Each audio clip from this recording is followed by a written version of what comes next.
Cost, తర్వాత transparency, accuracy అన్నీ వస్తాయి. అయితే ఇక్కడ మీరు ఇందాక ఒక్క మాట అన్నారండి, వెరీ క్యాచీ వర్డ్ నా చెవిలో పడింది, ఆర్గనైజ్డ్ గ్యాంగ్స్ అన్నారు. So which is dangerous this thing కదా. సో ఇప్పుడు ఈ కోచింగ్ సెంటర్లే ఆర్గనైజ్డ్ గ్యాంగ్స్గా తయారైన, ఒక మాఫియాలాగా తయారైనాయి అనేది ఒకటి వింటున్నాం. పర్టికులర్గా కొన్ని స్టేట్స్లో అయితే వీళ్ళు రూల్ చేస్తున్నారు టోటల్గా. సో దీని వాల్యూమ్ ఎంత ఉంటుందండి? ఎవ్రీ ఇయర్ ఎన్ని వేల కోట్ల రూపాయల బిజినెస్ అయి ఉండొచ్చు ఇది మీ అంచనా ప్రకారం? నా అంచనా ప్రకారం అండి ఇది 1,00,000 కోట్ల బిజినెస్. మై గాడ్ 1,00,000 కోట్ల బిజినెస్. అందుకనే వాళ్ళని అసలు ఎవరు అంత తేలిగ్గా, పాలిటీషియన్స్ వాళ్ళందరూ దాన్ని తేలిగ్గా తీసిపడేసే పరిస్థితిలో కూడా లేరు. ఎందుకంటే వీళ్ళందరికీ కాంట్రిబ్యూట్ కూడా చేస్తూ ఉంటారు, అన్ని రకాల సమస్యలు ఉన్నాయి.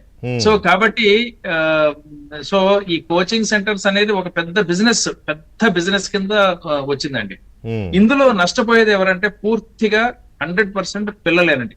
ఓన్లీ చిల్డ్రన్ విల్ గెట్ వాళ్ళ భవిష్యత్తులు కానీ, వాళ్ళ థింకింగ్ కెపాసిటీ కానీ, కాగ్నిటివ్ ఎబిలిటీస్ అన్ని కూడా నాశనం అవుతున్నాయి అనేది మా యొక్క సర్వేలో తేలింది. ఇప్పుడు మనకి ఐఐటీలో వస్తూ ఉంటాం, మేము ఐఐటీఎస్ చిల్డ్రన్ తో మేము మాట్లాడినప్పుడు టాప్ ర్యాంక్ వచ్చేస్తుంది. బాంబే ఐఐటీలో కంప్యూటర్ సైన్స్ తీసుకుంటాడు. అసలు నీకు ఈ ఫార్ములాకి ఆరిజిన్ ఏంట్రా బాబు, ఎలా వచ్చింది అని అడిగితే చెప్పలేడండి. ఫార్ములా వస్తుంది కానీ ఎందుకు ఆ ఫార్ములా, ఎలా అప్లై చేయాలి, ఎక్కడ అప్లై చేయాలంటే వాడికి రాదు. బట్ నేషనల్ లెవెల్లో టాపర్. సో అటువంటి కేసులు చాలా చూసాం. అందుకని మనకేంటంటే సృజనాత్మక శక్తి, క్రియేటివిటీ, ది కాగ్నిటివ్ ఎబిలిటీస్, ఒక నాలెడ్జ్ ని అండర్స్టాండ్ చేసుకొని అప్లై చేయగలిగిన కెపాసిటీ చాలా మటుకు ఈ కోచింగ్ సెంటర్స్ దెబ్బతీస్తున్నాయి. సార్ ఇక్కడ నాదొక సప్లిమెంట్ క్వశ్చన్ మీకు, అదేంటంటే అసలు ఇది అవసరం అంటారా ఇంజనీరింగ్ కానీ లేకపోతే మెడిసిన్ కానీ? ఇప్పుడు 10th మార్క్స్తో ఇంటర్మీడియట్లో ఎంపీసీ, బైపీసీ ఏదో వాళ్ళు అప్లై చేసుకుంటారు. వాళ్ళకు వచ్చిన 10th మార్కుల ఆధారంగా ఆయా కాలేజెస్ వాళ్ళకి సీట్స్ ఇస్తాయి, రైట్? అందులో కొన్ని మేనేజ్మెంట్ కోటాల్లో కొన్ని పోతూ ఉంటాయి. అలాగే ఇప్పుడు ఇందులో కూడా ఇంటర్మీడియట్ మార్క్స్ ఆధారంగా ఇచ్చేయచ్చు కదా. ఇప్పుడు మీరు నీట్ పెడతారండి, నీట్ పెడితే చాలా తక్కువ ర్యాంక్ వచ్చిన ఇతనికి 2 కోట్లు ఇస్తే సీట్ ఇస్తున్నారు. Doesn't make any difference. అంటే ఇప్పుడు ఏంటంటే ఇది మనకి దీని మీద చాలా చర్చ జరిగింది. నేను అందుకని అంటే హైయెస్ట్ లెవెల్లో చాలా చర్చ జరిగింది.